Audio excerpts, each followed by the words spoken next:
정체기가 당연히 있죠. 근데 그거를 그냥 이렇게 안 되는구나 라고 해서 다시 원래대로 돌아가지 마시고요. 그거를 좀 버티셔야 돼요.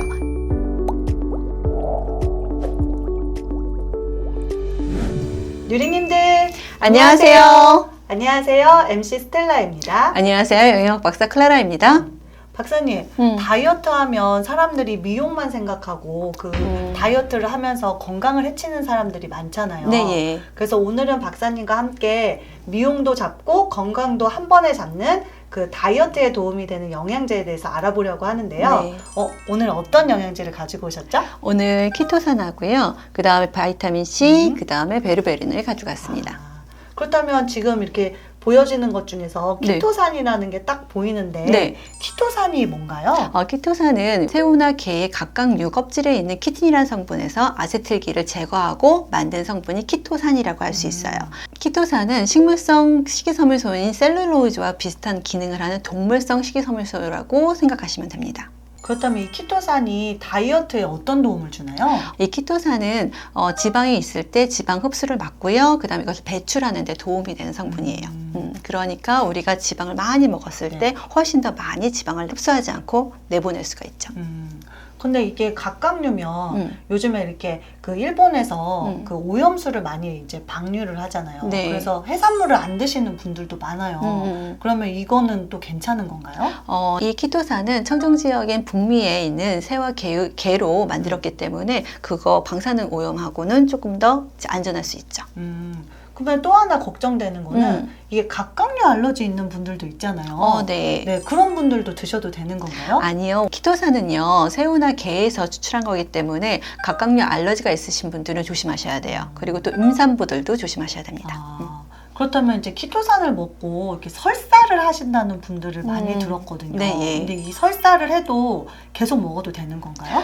처음에 이 키토산을 먹었을 때는 얘네들이 지방을 배출하는 기능을 하잖아요. 네. 그리고 그 식이섬유소에 대해서 아직 내가 준비가 안 된 거죠. 그런 경우 설사를 하시는 분들이 있는데 이것이 이제 장기적으로 되지 않고 그냥 단기적이면 괜찮은데요. 장기적이 됐을 때는 조금 더 그때는 멈춰 주셔야 되죠. 그리고 이 키토산은요, 이게 체중 조절뿐만 아니라 네. 우리가 혈당 관리, 특히 인슐린 민감성을 높여가지고 당 조절에 되게 좋고요. 그리고 이게 동물성 식이섬유소라고 했잖아요. 그러니까 포만감을 주기 때문에 얘네들이 이게 이제 그득하니까 먹는 양이 좀 줄어들 수가 있고요. 그 다음에 또 항균, 항염증 기능도 하기 때문에 다방면으로 체중 관리뿐만 아니라 우리 몸도 깨끗하게 만드는 질병을 예방할 수 있는 그런 성분입니다.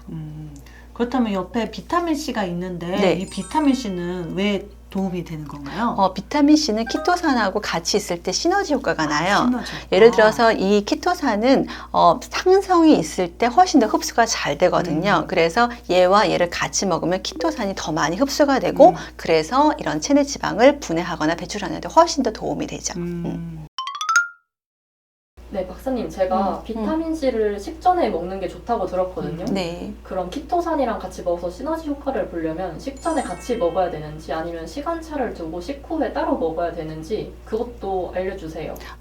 지금 키토산하고 비타민C를 같이 먹으면 시너지 효과가 있다고 하는데 이 키토산은 식전에 먹는 게 훨씬 더 좋아요. 왜냐하면 얘가 딱 준비하고 있다가 지방이 들어오면 이걸 버려줘야 되잖아요. 그러니까 같이 식전에 드시면 좋은데 이 비타민C는 타임 릴리즈예요. 그렇기 때문에 언제 먹어도 천천히 하루 종일 이렇게 나오기 때문에 키토산이 식전에 먹으면 그대로 오케이. 그러면 이 세 번째로 있는 네. 이 베르베른이 있는데 네. 이 사진을 보면 이렇게 왜 빨간색 열매랑 이렇게 노란색 뿌리 같은 게 지금 이렇게 있잖아요. 네, 맞아요. 그럼 이 베르베른은 어떤 게 지금 베르베른인 거예요? 베르베린은요, 메자나무라고 하는 것의 열매와 뿌리에 있는 성분이에요. 네. 예, 그래서 지금 여기 빨간색 열매하고 그다음 뿌리가 이렇게 보이는 게 이게 메자나무에서 있는 것들이죠. 네. 거기에서 추출한 베르베린이다라는 뜻이에요. 이게 베르베린이 다이어트에 어떤 도움을 주나요? 아시다시피 베르베린은 혈당을 감소시키는 거잖아요. 예, 그래서 특히 인슐린 민감성을 높여가지고 인슐린이 막 이렇게 열심히 일해서 혈당을 내려주는 걸로 유명한데 거기에 덧붙여서 이게 체중 감소 효과도 있어서 유명해졌죠. 그렇다면 이렇게 베르베르는 네. 하루에 어느 정도 먹어야 도움이 될까요? 보통 한 500에서 1500mg 요 사이에서 먹는 것이 이제 권장량인데요. 보통 지금 얘 같은 경우는 하루에 2번 우리가 한 캡슐씩, 그러니까 한 캡슐이 500mg이거든요. 그래서 1000mg 정도 드셨을 때 이런 여러 가지 혈당 조절과 체지방 감소, 그런 다이어트 효과도 볼 수가 있습니다. 그리고 이 베르베리는요, 식후에 드시는 게 좋죠. 왜냐하면 음식물이 들어왔을 때 그거를 분해해야 되니까 식전에 아무것도 없는데 네. 그러지 마시고요. 식후에 드시고요. 그 다음에 여기 보면 순 함량이라고 쓰여 있어요. 그래서 원래는 515mg이 들어있는데 실제로 베르베리만 합치면 500mg이라고 얘기하니까 순도를 확인할 수 있어서 참 좋습니다. 다른 것들은 이렇게 함량이 잘 표기 안 된 것들이 네, 많은데 예, 딱 예. 이렇게 표기가 되어 있으니까 네. 이렇게 믿고 먹을 수 있는 것 같아요. 그렇죠. 네. 근데 그렇다면 이거를 세 가지를 다 먹었을 때 그럼 모두 이렇게 지방을 빼주는 효과가 있는 건가요? 지방뿐만 아니라 혈당 관리도 하고요. 네. 그다음 신진대사를 도와주기 때문에 전반적으로 우리가 식이랑 같이 먹었을 때 이렇게 같이 시너지가 나면서 체중을 뺄 수가 있죠.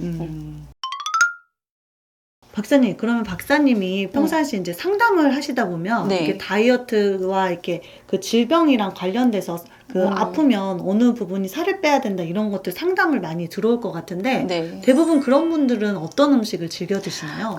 네. 다이어트 상담하시는 분들이 굉장히 많으신데요. 제일 많으신 분들이 단 거를 되게 좋아하세요. 단 예. 거. 그리고 이제 내가 아침 먹고 점심 먹고 중간에 이게 테레비 보면서 계속 이렇게 뭔가를 나도 아무 의식 없이 드시는 분들이 되게 많고요.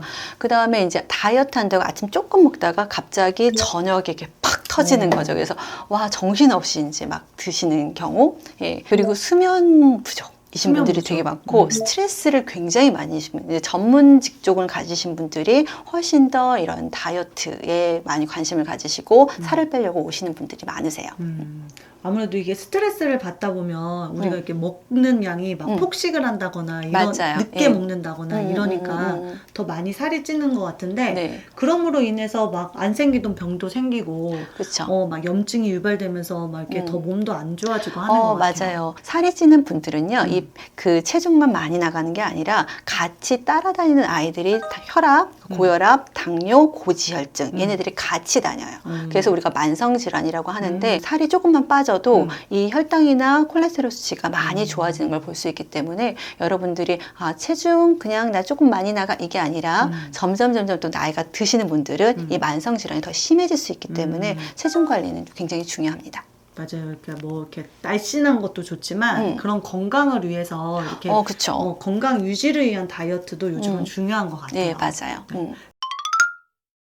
근데 다이어트를 하면서 내가 가지고 있는 기저질환이 더 나빠지는 경우가 있어요. 그래서 그걸 좀 한번 알아보려고 하는데요. 특히 당뇨가 있으신 분들은 간헐적 단식 조심하셔야 돼요. 왜냐하면 이게 시간이 굉장히 오랫동안 밥을 안 먹어야 되잖아요. 네, 그렇죠. 그러니까 저혈당 증사가 올 수 있기 때문에 조심하셔야 되겠고요. 그다음 신장의 기능이 안 좋으신 분, 콩팥의 기능이 아프신 분들은 우리가 고단백식이 예를 들어서 에킨슨 다이어트, 황제 다이어트 이런 것들은 너무 많은 단백질이 막 쏟아져 내려서 신장에 부담을 주기 때문에 그런 것들은 하시지 않으시는 게 좋아요. 특히 고지혈증을 가지고 계신 분들은 저탄고지 다이어트를 하시면 위험하세요. 왜냐하면 콜레스테롤이 쭉 올라가니까 심혈관 질환에 좋지 않습니다. 다이어트가 정말 되게 많은데 네. 내가 뭐 이렇게 자기 질병이나 이런 몸 상태를 좀 알고서 네. 이런 다이어트도 골라서 해야 되는 네. 거겠군요. 그냥 뭐가 유행한다고 그러니까. 그거를 막 하시면 안 되고요. 박사님, 근데 다이어트를 하다 보면은 되고 있다가 정체기가 찾아올 때가 있잖아요. 네. 그럴 때는 어떤 방식으로 다이어트를 이어나가야 될까요?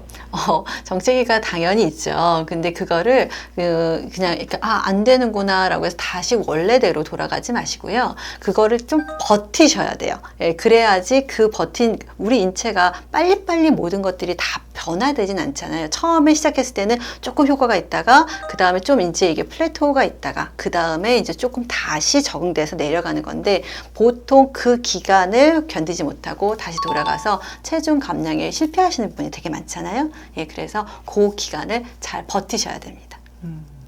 맞아요. 20, 30대 때는 그냥 하루 이틀만 굶어도 쫙 다이어트가 내려가죠? 쫙쫙쫙 됐는데 이게 40대가 딱 되는 순간 이게 그 20, 30대에 똑같이 했던 다이어트대로 하면 안 돼요. 몸무게가 안 빠지더라고요. 네. 저도 그거를 경험해봤어요. 근데 그렇다고 포기하면 네. 안 되고 맞아요. 계속 해야 돼요. 그래야지 어. 서서히 빠져요. 근데 50대가 아. 됐다, 60대가 됐다, 더 심하게 서서히 빠져요.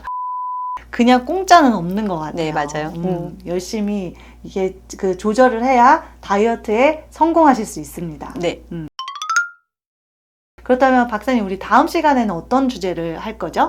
50대, 60대 이야기. 예, 그래서 갱년기 영양에 좋은 영양제에 대해서 말씀을 드리려고 합니다. 네, 저도 곧 이제 갱년기가 올 것 같은데 너무너무 궁금해요. 어떤 네. 얘기가 올지. 그러면 우리 갱년기에 대해서 궁금하신 유리님들은 우리 다음 시간에 만나요. 안녕!